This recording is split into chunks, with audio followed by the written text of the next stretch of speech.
The first GOP candidate to win 1,215 delegates will win the Republican presidential nomination. And right now, former President Donald Trump leads former South Carolina Governor Nikki Haley 276 to 43. On the Democratic side, President Joe Biden has 206 of the 1,968 delegates he needs to win the nomination.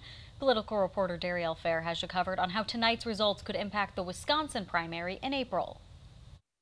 The biggest day of the primary season is here. President Biden and former President Donald Trump have continued to win the Democratic and Republican state contests so far, suggesting a likely rematch between the two for the 2024 presidential election. Trump is still the frontrunner for the Republican Party, while Biden remains uncontested by any serious challengers for the Democratic nomination. Nikki Haley will prove to be a wild card, as her fate as Trump's Republican contender is still uncertain. Republicans and Democrats will hold primaries in 15 states and caucuses in Alaska, Utah, and the U.S. territory of American Samoa.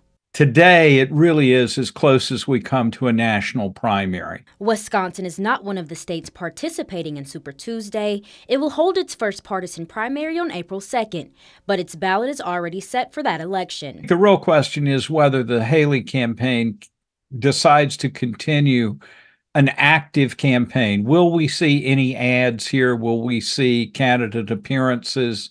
If she suspends her campaign, then certainly we will not. Haley received her first primary victory on Sunday in Washington, D.C., but suffered greater losses in Michigan and South Carolina. I spoke with Marquette Law School poll director Charles Franklin, who says Wisconsin could potentially be a toss-up for either GOP candidate, with Trump losing the state's 2016 primary. It really is the deciding point for her. She's been getting between 30 and 40% of the vote, though it was down in the 20s in Michigan last week. There's not a path to victory for her.